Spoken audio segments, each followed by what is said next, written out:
তখন ওই সময় হাবিল কি করলো, নিজে পশুপালন করত, নিজের পশুগুলোর থেকে সব থেকে নিখুঁত একটা প্রাণীকে বের করলো।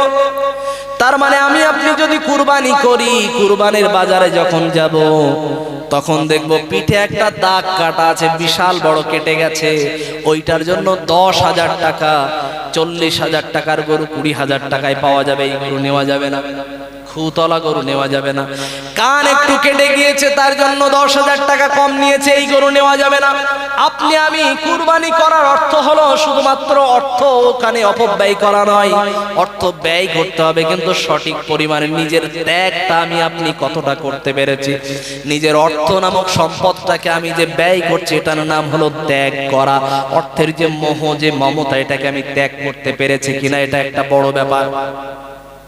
বাজারে যখন যেমন লেজ কাটা, কান কাটা, জিভ কাটা, পা খোড়া এইরকম গরু আমি আপনি নেব না।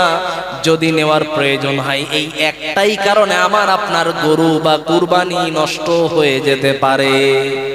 তাহলে কুরবানি করব কি নিখুঁত একটা প্রাণী, যেমন হাবিল চয়েস করেছে ওই রকম সুস্থ সবল সুন্দর।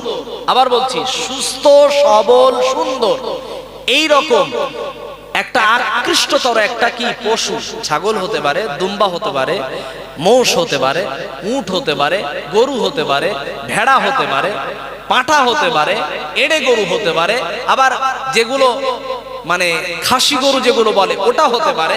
যেটা হোক, এই গরুর ভিতর থেকে, এই পশুর ভিতর থেকে, চতুষ্পদ হালাল পশুর ভিতর থেকে আমি আপনি জবাই করার জন্য পশু ক্রয় করব। তবে তার ভিতরে আমার কি থাকতে হবে? ত্যাগ থাকতে হবে। অর্থের ত্যাগ হোক, মমতার ত্যাগ হোক, মায়ার ত্যাগ হোক, ভালোবাসার ত্যাগ হোক, থাকতে হবে। এবারে ওই সময় হাবিল কি করলো, সুন্দর একটা পশুকে আল্লাহর জন্য একটি ময়দানে সে হাজির করে দিল। এবং 2 নম্বরে কাবিল কি করলো, অনেক মাল সে কি করলো, ফসল সে চাষ করত, ফসলের মাল থেকে অনেক বস্তা চিটে পড়া মাল দেখতে অনেক মানুষকে দেখিয়েছে। এত এত মাল সে ময়দানে হাজির করেছে, কিন্তু তার মালটা ছিল খুদ, তার মালটা ছিল চিটে পড়া, দেখতে অনেক সুন্দর, দেখতে অনেকটা ছিল, কিন্তু ওর ভিতরে যে চিটে পড়া মাল, এইটা জানেন একমাত্র কে?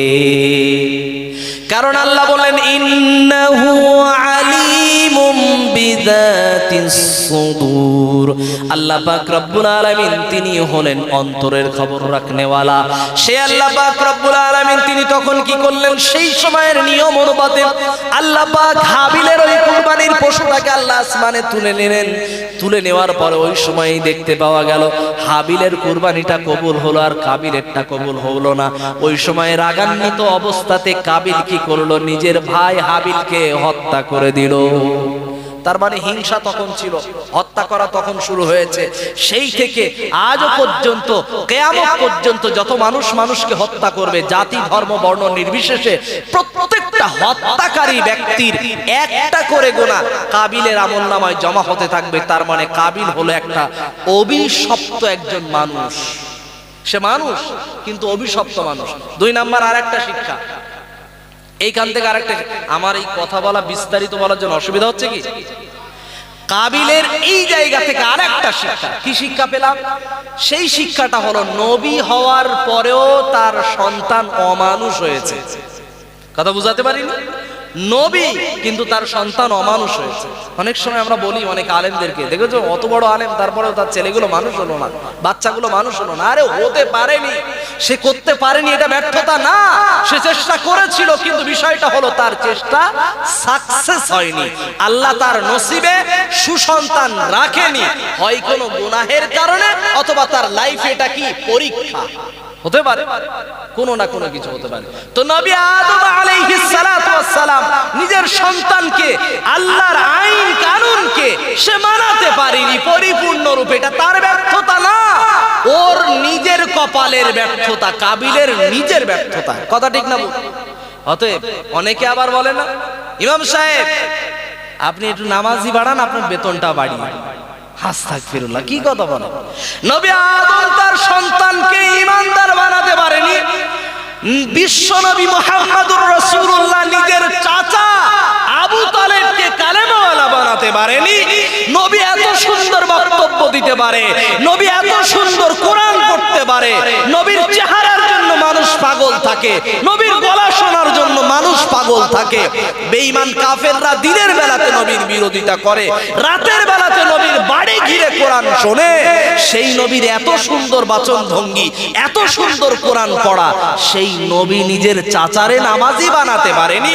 আর আপনি ইমাম সাহেবকে শর্ত দেন কি করে? নামাজি বানান, বেতন বাড়াও।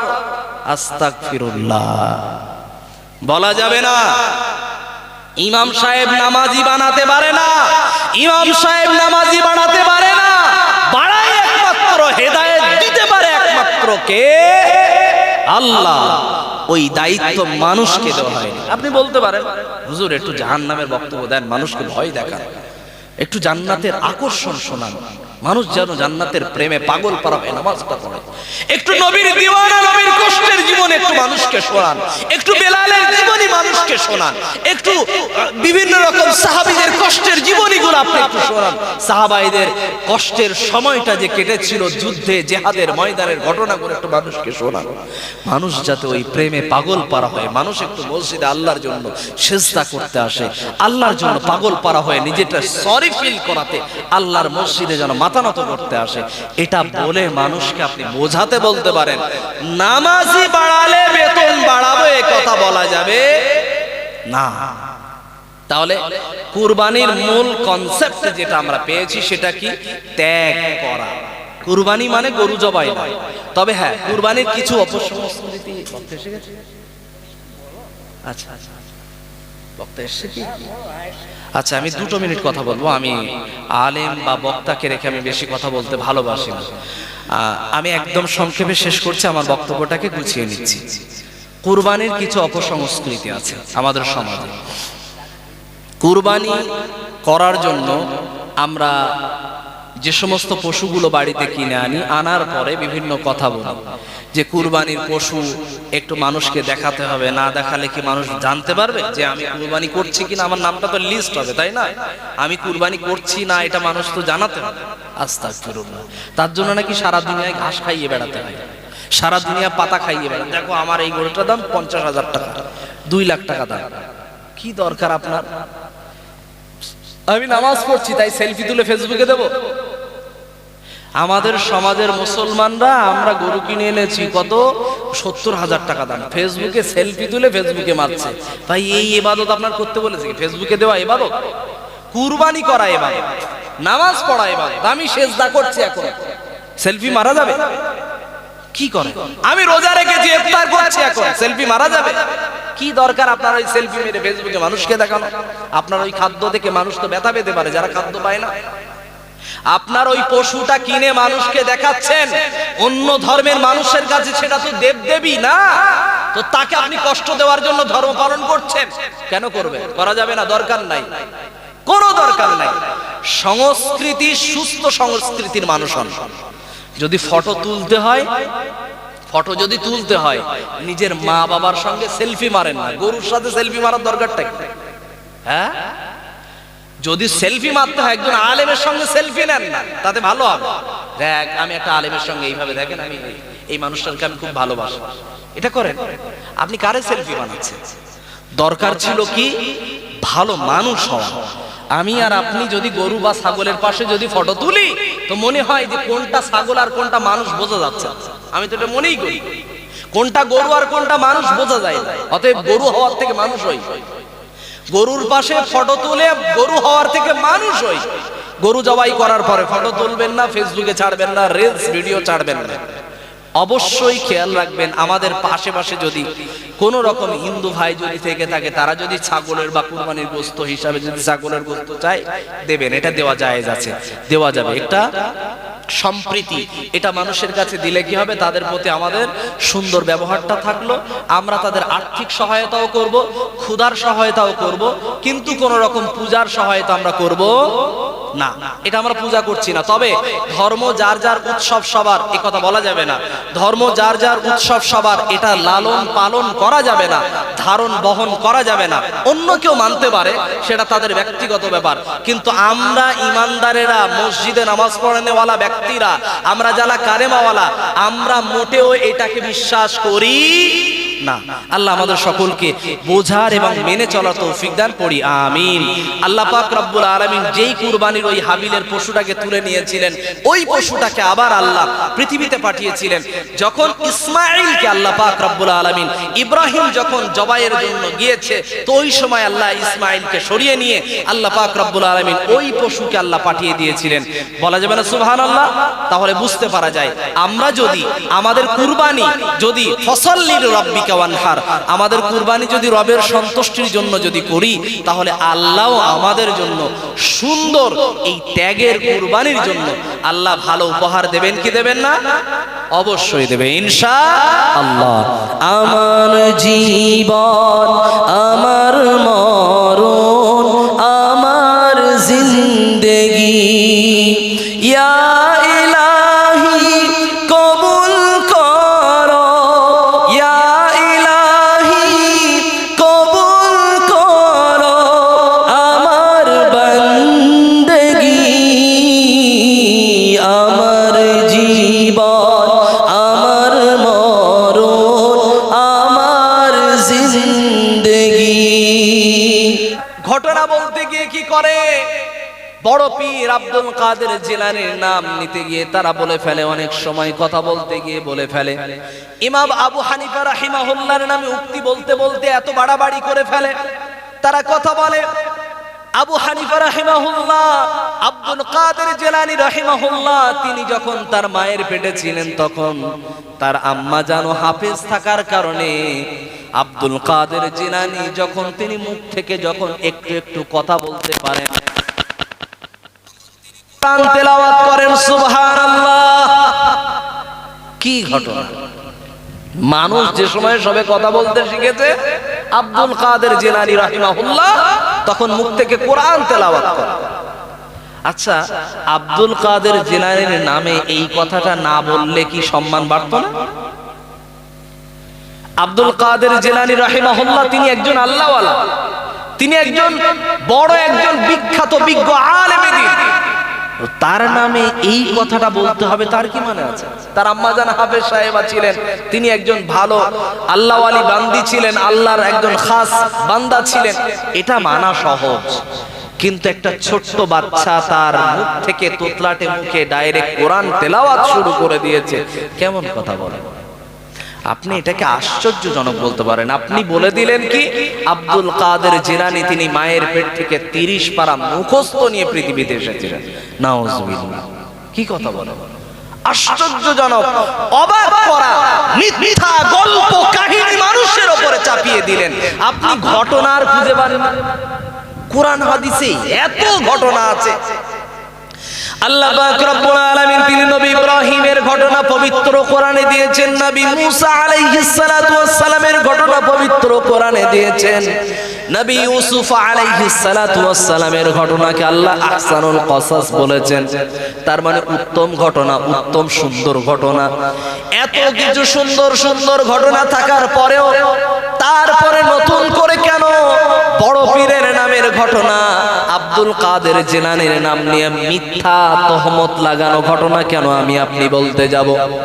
আমার আপনার দরকার ছিল নবীদের জীবনীর পরে বিশ্ব নবীর জীবনী থেকে মানুষের সাথে উপস্থাপন করা। এরপরে 3 নম্বরে আপনি আমি যদি ওখানেও যদি আমার নখদর্পণ যদি না থাকে, আমার যদি অতটা যদি জ্ঞানের কোন রকম সীমারেখা না থেকে থাকে, তাহলে সাহাবায়ে কেরামের জীবনীতে আসবো, তাদের জীবনী মানুষকে পড়ে পড়ে বলে বলে শোনাবো, এটাতে কোনো রকম সমস্যা ছিল না। কি করেছেন? একজনের মিথ্যা কথা লাগিয়ে দিলেন। নাম্বার 2, আব্দুল কাদের জিলানী রাহিমাহুল্লাহর নাম নাপাক অবস্থায় বললে নাকি গায়ে 40টা পশম একবারে পড়ে যাবে। নাউজুবিল্লাহ বলবেন না? আচ্ছা, মা বোনেরা প্রতি মাসে শরীর অসুস্থ হয় না? 3 দিন কমপক্ষে, তাই তো? এই 3 দিনে খাওয়ার আগে বিসমিল্লাহ বলে না? বলে তো? যদি বিসমিল্লাহ বলে আল্লাহর নাম নাই? আছে? আল্লাহর নাম নাপাক অবস্থায় নেওয়া যায়? যায়? তো যদি আল্লাহর নাম নাপাক অবস্থায় নেওয়া বড় পীর সাহেবের নাম নাপাক অবস্থায় নেওয়া যাবে না কেন? এই কথা বললে শিরক হবে না? নাউজুবিল্লাহ। পেশাব পায়খানা করতে গেলে, প্রতিদিন পেশাব পায়খানা করতে গেলে তার জন্য কি দোয়া শুরু করতে হবে? দোয়ার শুরুটা আল্লাহুম্মা ইন্নী আউযু বিকা মিনাল খুবুসি ওয়াল খাবাইস।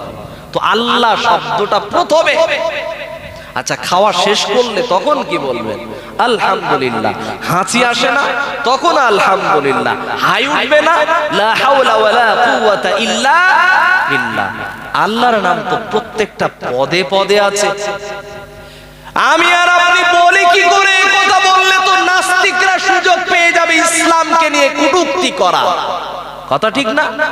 ইসলামের একজন ধারক বাহক প্রচারক, একজন জ্ঞানী আল্লাহওয়ালা মানুষ, তাকে নিয়ে কটূক্তি করবে কারা? অন্য ধর্মের মানুষ।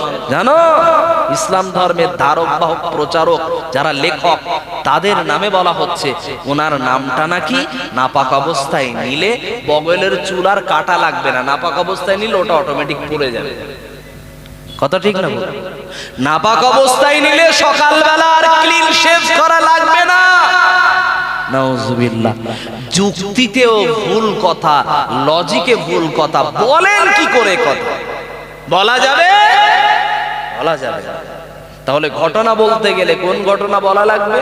যে ঘটনার অথেন্টিক কোরআন এবং সুন্নাহ থেকে প্রমাণ আছে। আল্লাহর কোরআন বলছে যে কথা, সে কথা মিথ্যা হতে পারে? সে কথায় সন্দেহ থাকতে পারে? আল কোরআন কি বলে? আল্লাহ পাক রব্বুল আলামিন বললেন, যালিকাল কিতাবু লা রাইবা ফীহি হুদাল লিল মুত্তাকিন।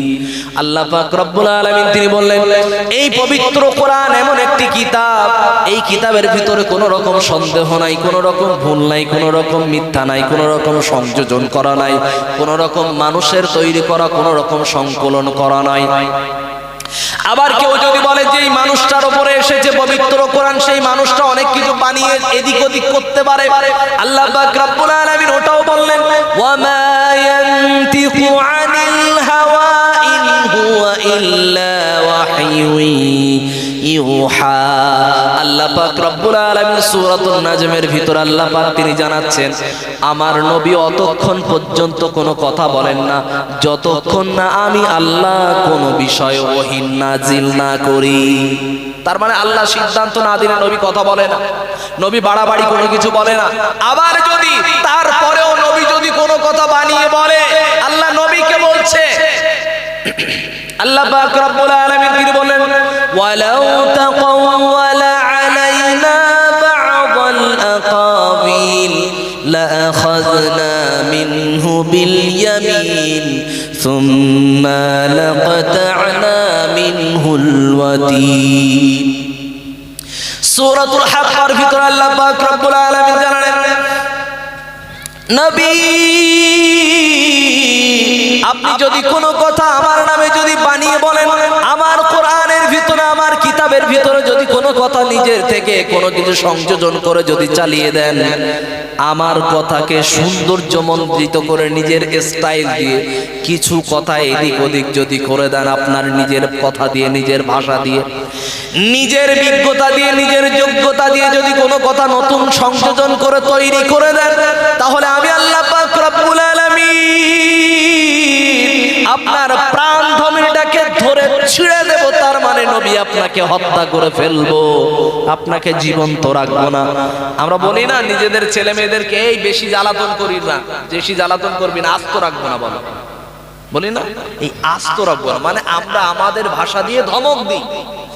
আল্লাহর নবীকে আল্লাহ ধমক দিচ্ছেন। কোন নবীকে?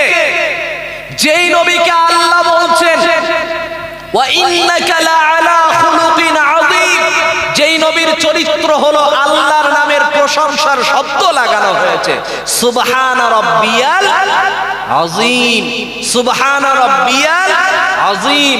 আল্লাহর নামের প্রশংসার শব্দ নবীর চরিত্রের সঙ্গে লাগানো হয়েছে, বলা যাবে না সুবহানাল্লাহ? আল্লাহ বলছেন ওয়া ইন্নাকা লাআলা খুলুকিন আযীম, নবীর চরিত্র এত ভালো, এত ভালো, পৃথিবীর সব মানুষের চরিত্র এক জায়গায় করে দিলে নবীর একটা চরিত্রের একটা নখের সমতুল্য হবে না। বলা যাবে না সুবহানাল্লাহ? নবী মানুষ ছিলেন কিন্তু অমায়িক মানুষ ছিলেন। নবী মানব ছিলেন কিন্তু তিনি মহামানব ছিলেন, পৃথিবীর সমস্ত মানুষের থেকে ভিন্ন ছিলেন। অতএব এই মানুষটাকে আল্লাহ বলছেন, ওই মানুষটাকে আমি আল্লাহ বানিয়েছি। লাকাদ কানা লাকুম ফি রাসূলিল্লাহি উসওয়াতুন হাসানাহ, নবীর ভিতরে উসওয়ায়ে হাসানা আছে। কোন উসওয়ায়ে হাসানা বলা হয়?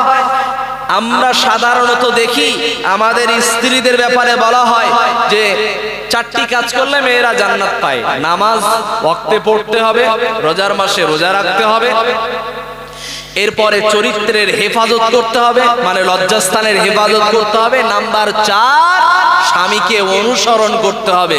4টের একটাও যদি কোনো মহিলা মা জাতি যদি মিস্টেক করে, ইচ্ছা করে যদি বাদ দেয়, যার পার্টনারশিপ লাইফ এসে গেছে, অর্থাৎ বিবাহিত জীবন এসে গেছে, ওই লাইফটার পরে স্বামী নামক ব্যক্তিটাকে অভিভাবক হিসাবে মেনে চলতে হবে, তাকে অনুসরণ করতে হবে। অনুসরণ কোনটাকে বলে?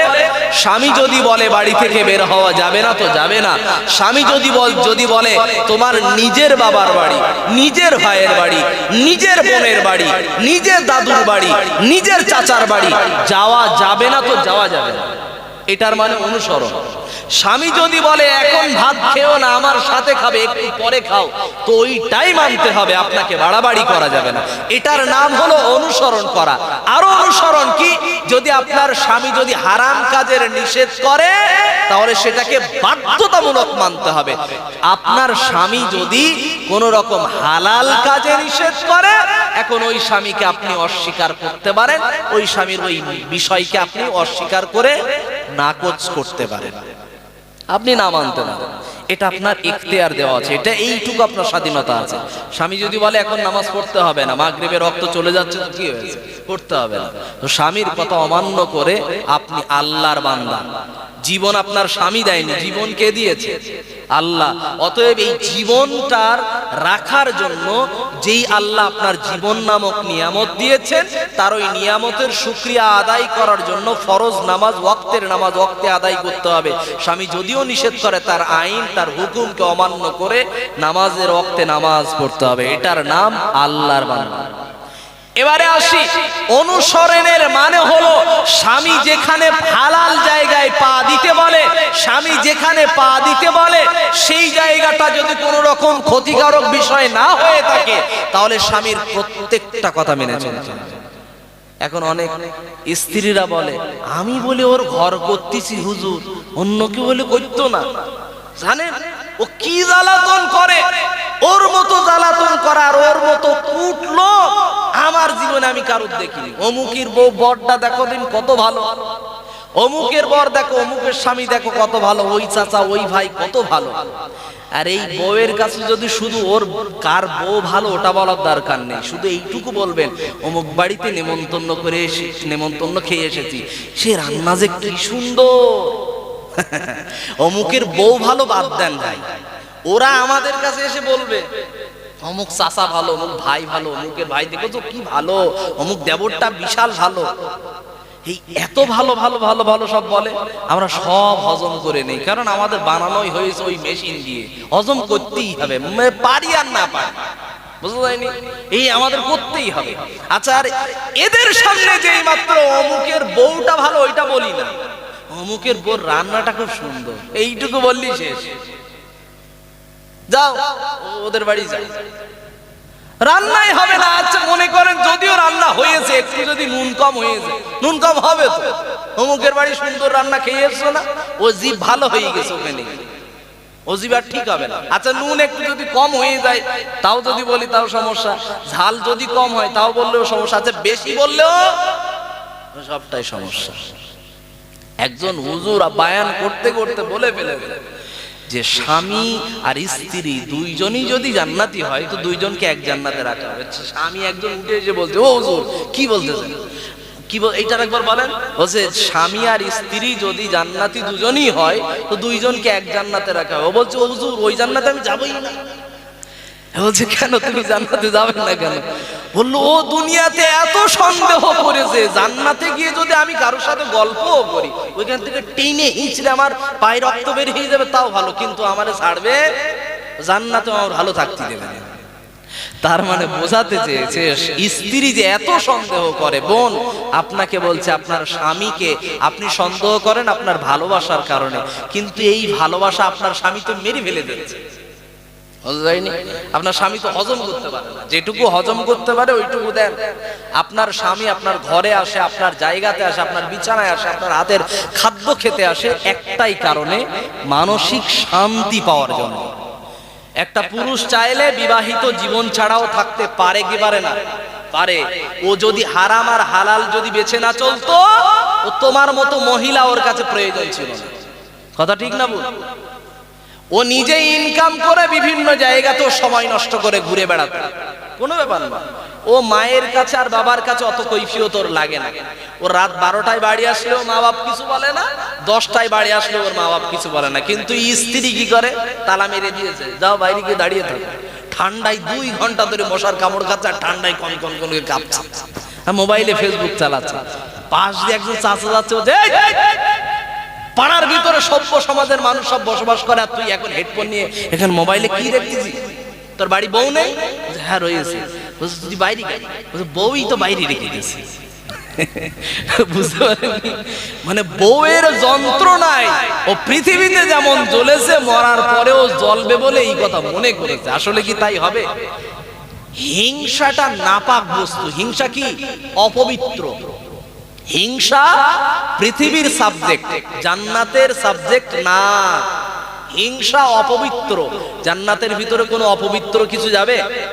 জান্নাতের ভিতরে পেশাব পায়খানা বন্ধ করে দেবে আল্লাহ, ঘাম দিয়ে পেশাব পায়খানা আল্লাহ ক্লিয়ার করে দেবে। তার মানে ঘাম নাপাক হবে না, পেশাব পায়খানা জান্নাতে হবে না। কেন? নাপাক বস্তু বলে। তো জান্নাতের ভিতর আল্লাহ ঘামের মাধ্যম দিয়ে পেশাব পায়খানার কাজটা বাদ দিয়ে দেবেন। এটা আল্লাহ এই জায়গা থেকে ঠিক করে দেবেন। আমি আপনাকে বোঝাতে চাইছিলাম, মানুষের শরীরের স্বাভাবিক গতি পেশাব আর পায়খানা আল্লাহ বন্ধ করে দেবে।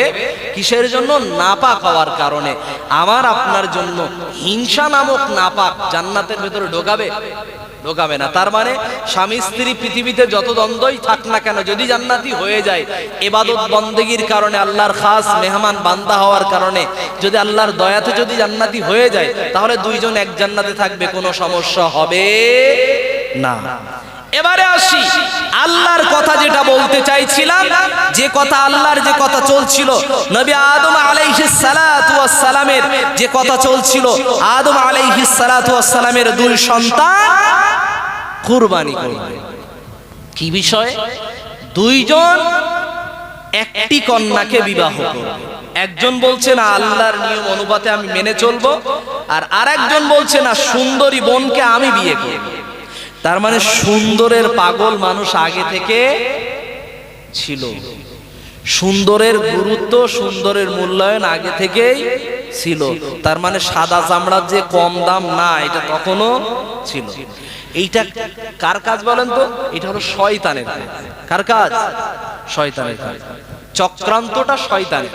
যদি তাই না হতো, তাহলে কালো চামড়াদেরকে মানুষ পছন্দ করে না এমনটা কি হয়? মোটেও না। কালো চামড়াকেও মানুষ পছন্দ করে, সাদা চামড়াকেও আমাদের ভারতের মানুষ সবাই একভাবেই বেশিরভাগ মানুষ পছন্দ করে। যার কারণ, যার নমুনা আমরা বোঝাতে পারবো, আমার গায়ের রং কালো, আমার মায়ের গায়ের রং কালো, আমার বাবার গায়ের রং সাদা, কিন্তু 2 জন সুখে সংসার করে অবিরতভাবে তারা বসবাস করছে। আমার গায়ের রং কালো, আমার কন্যার গায়ের রং সাদা, আমার ছেলের গায়ের রং কালো, তো তারপরেও আমরা তাদেরকে আদর দিয়ে, মায়া মমতা দিয়ে তাদেরকে বড় করছি। আমি এই কথা বোঝাতে চাইছি, সাদার একটা আলাদা রকম ভাবে দেখানো হয়, যেটা সেইটার কারণে সারা পৃথিবীতে কসমেটিক্স বিভিন্ন আকারে তৈরি হয়েছে। আবার সাদা চামড়ার কালো চামড়ার গুরুত্বটাকে মানুষের ভিতরে দেখানোর জন্য কি করা হয়েছে জানেন? বোরখাকে উঠিয়ে দিয়েছে। কারা? এই যে ইংরেজরা। কিভাবে সিস্টেমটা এনেছে দেখেন। যদি বোরখা থেকে মেয়েদেরকে বের করা যায়, তাহলে কে কালো চামড়া আর সাদা চামড়া বোঝা গেল? বোঝা গেল, দেখা গেল। এই কালো চামড়া যারা, তারা আবার দেখবে আমার তো ফেস কাটিংটা ভালো, তো ও তো সাদা চামড়া, ও তো ফেস কাটিং বেশি ভালো না, তো ওর থেকে আমার সৌন্দর্য মণ্ডিত হতে হবে। মানুষের কাছে আমাকে উপস্থাপন করতে গেলে আমার চামড়াকে কি বানাতে হবে? সাদা বানাতে হবে। তাহলে কি করা লাগবে? তাহলে ব্যবহার করা লাগবে কসমেটিক্স, আর 2-10 কিলো আটা ময়দা মাখতে, যেটাকে বলে মেকআপ পাউডার, তাই না? এই মেকআপ বক্স দিয়ে আর কসমেটিক্স দিয়ে মেয়েদেরকে অথবা ছেলেদেরকে সুন্দর এবং আকৃষ্টতর চামড়া বানিয়ে দিয়েছে। এরপরে দেখা গেল কি হয়, শেষমেশ ধোকা খাই কিভাবে। রাত্রে বিয়ে করে নিয়ে গেছে, বিকাল সন্ধ্যাবেলা বিয়ে করে নিয়ে গেছে সাদা চামড়া, আর সকালবেলা ঝাড় দেওয়ার সময় ভয় করে লাফ মেরে উঠে, তুমি আমার বাড়িকে, আমি তোমার বউ, বিয়ে কর, আমি তো এনেছিলাম সাদা চামড়া, কালো চামড়া কেন? তার মানে আটা ময়দার পাওয়া। ওই জন্য মেয়ে যখন দেখতে যাবেন তখন গুরুত্বপূর্ণ সহকারে অবশ্যই অবশ্যই ওযু করাবেন। কেন ওযু করাবেন? মেয়ে দেখতে গেলে ওযু করাবেন এই কারণে, যারা বিয়ে করেন এটা তাদের জন্য উপহার, শোনেন কাজে লাগবে। যখনই মেয়ে দেখতে যাবেন তখন অবশ্যই অবশ্যই ওযু করাবেন এই কারণে, যদি ওযু করতে জানে তাহলে ওই মেয়েটা নামাজ পড়েছে বা নামাজ পড়ে, এটা সহজ বিবেচনা করা যাবে। আর যদি মেয়েটা সাদা বা কালো হয়ে থাকে তাহলে কালো হলে পাউডার আটা ময়দা মেয়ে মাখবে, মাখার পরে ও যদি ওযু করে তারপরে কি হয়ে গেল? সব ধুয়ে গেল, তোর আসল কৃষ্টি কালচার সব দেখতে পেলেন। তো আপনার প্রয়োজন হলো কি ওযু অবশ্যই করানো। আমাদের সমাজের অনেক যুবক, অনেক চাচা জানেরা মেয়ে দেখতে যায়, দুলা ভাইরা মেয়ে দেখতে যায়, খালুরা মামারা মেয়ে দেখতে যায়, যাওয়ার পরে গিয়ে প্রশ্ন করে, মা কোরআন জানো? তো মেয়েটা বলছে আমি 5 খতম করেছি। বলছে ওরে বাপরে 5 খতম করেছে। যেই বলেছে 5 খতম করেছে, বলছে বলো তো কুলুচ্ছুরোটা কি? বলছে কুল আল্লাহু আহাদ আল্লাহুস সামাদ। মানে ওর কায়দায় ও বলছে। যারা কোরআন শুনছে ওরাও জানে না কোরআন, যে বলছে ও 5 খতম করেছে ও নিজেও ভালো করে জানে না।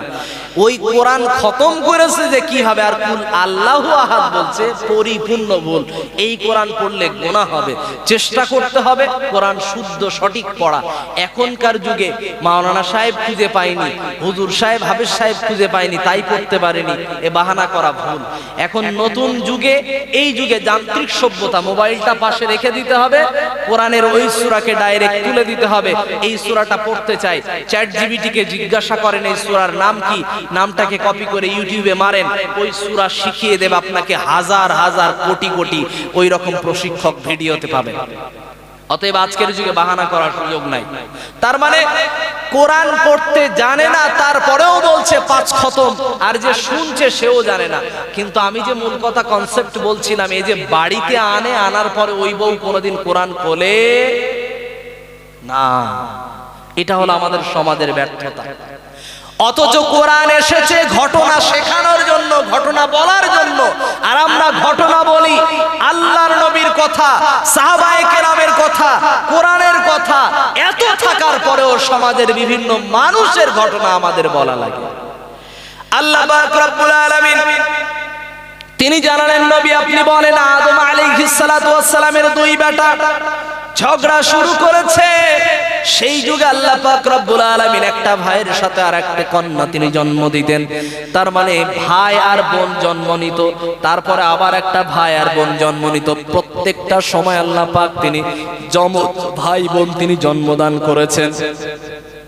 ওই সময় আল্লাহ পাক রব্বুল আলামিনের রহমতের ওই নজরানা অনুপাতে, আল্লাহ পাক রব্বুল আলামিনের ওই কুদরতি সময় অনুপাতে এসেছিল হাবিল এবং কাবিল। অতএব এবার হাবিল আর কাবিলের এই দুইজনের বিয়েটা কেমন ভাবে হবে তারও পদ্ধতি দেওয়া ছিল। আল্লাহ পাকের আইন এবং নিয়ম অনুযায়ী বিবাহ কেমন ভাবে হবে, হাবিলের বিবাহ হবে, কাবিলের সঙ্গে যেই কন্যা যেই বোন জন্ম নিয়েছে তার সাথে বিবাহ হবে, আর কাবিলের বিবাহ হবে হাবিলের সাথে যেই বোনটা জন্ম নিয়েছে তার সাথে হবে। তার মানে এই ক্রস সিস্টেমে দুইজনের বিবাহ দেওয়ার নিয়ম। এমন সময় কাবিল বলল, আমার সাথে যে জন্ম নিয়েছে আমার তাকেই পছন্দ, ওরেই আমি বিয়ে করব। আমাদের সমাজের বিভিন্ন মেয়েরা আছে না, গার্লফ্রেন্ড বয়ফ্রেন্ড সম্পর্ক, ওরে আল্লাহ, এত ভালো সম্পর্ক আমাদের ইলেকশন টাইমে তো আমাদের নেতাদের পাশে ডান দিকেও মহিলা, বাম দিকেও মহিলা, সামনেও মহিলা, পেছনেও মহিলা, মানে এড়িয়ে গরু যাচ্ছে। ওর ডান দিক বাম দিক সামনে পেছনে সবকিছু দিতে হবে, মহিলা ছাড়া চলে না। প্রচার প্রসার মহিলা ছাড়া চলে না। মানুষ কেমন আপনি শরীয়তের ধারক বাহক দাড়িওয়ালা টুপিওয়ালা হওয়ার পরেও আবার তো বলে কি অমুক বংশ তমুক বংশ। আমি তো আওলাদে মুজাদ্দেদুজ্জামান। ওরে আল্লাহ, তোমার আওলাদ দিয়ে কোনো কাজ হবে না, কবরে যাও তোমার মুজাদ্দেদুজ্জামান ঠিক করে দেবে। মুজাদ্দেদুজ্জামান আল্লাহর নবীর কন্যা কবরে যাওয়ার আগে একটা যঈফ হাদিসের বর্ণনা থেকে পাওয়া যায়, আবু যার গিফারি রাদিয়াল্লাহু আনহু মাটিতে কোপ মারছেন, জিজ্ঞাসা করছে, মাটিকে বলছে কি জানেন? আবু যার বলছে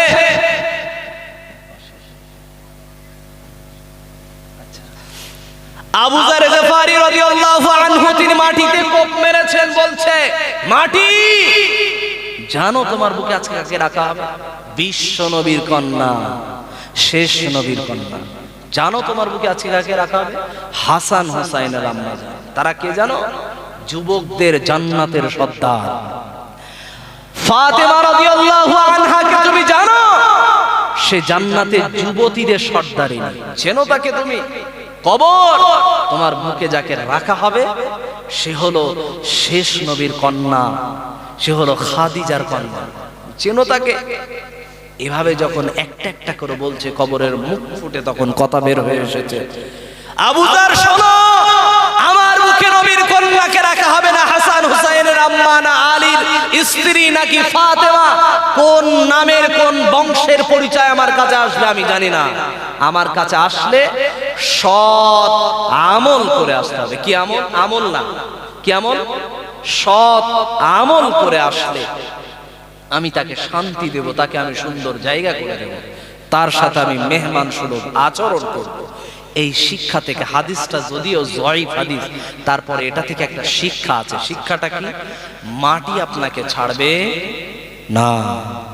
আপনি আমি, আমার আপনার নীতি আদর্শ থাকবে সৎ চরিত্রবান এবং সততার মুক্ত প্রতীক মানুষের কাছে আমি উপহার দেব। এটার জন্য আমি পৃথিবীতে জন্ম নিয়েছি।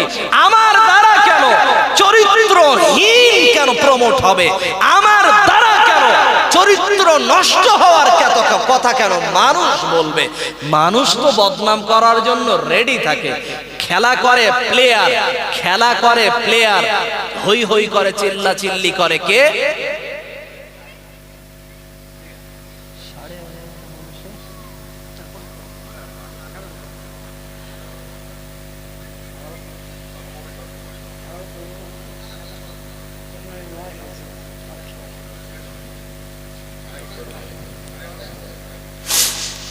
আচ্ছা, আমার সময় কম, আমি সংক্ষেপে শেষ করে দিচ্ছি। আমাদের সমাজের প্রয়োজন ছিল মা ফাতেমার মতো হওয়া, আলী রাদিয়াল্লাহু আনহুর মতো হওয়া। এজন্য আল্লাহ পাক রব্বুল আলামিনের কোরআন বলছে, তদানীন্তন সময়েও সাদা চামড়ার প্রতি মানুষ যে পাগল হওয়া, এটা তখনও ছিল। এখন এই কথা থেকে আমরা এগিয়ে যাচ্ছিলাম, আল্লাহর কোরআন বলছে এবারে তখন দুইজনকে বলা হলো, তোমরা দুইজন যদি এই একটা মেয়ের জন্য যদি অবিরত এই প্রতিযোগিতায় লিপ্ত থাকো, তাহলে একটা কাজ করো, একটা ইবাদত করো, কুরবানি করো। কি কুরবানি করতে হবে? যার কাছে যত প্রিয় যেই মালটা, সে সেইটা থেকে কুরবানি করো, একটা ময়দানে তোমরা পেশ করো।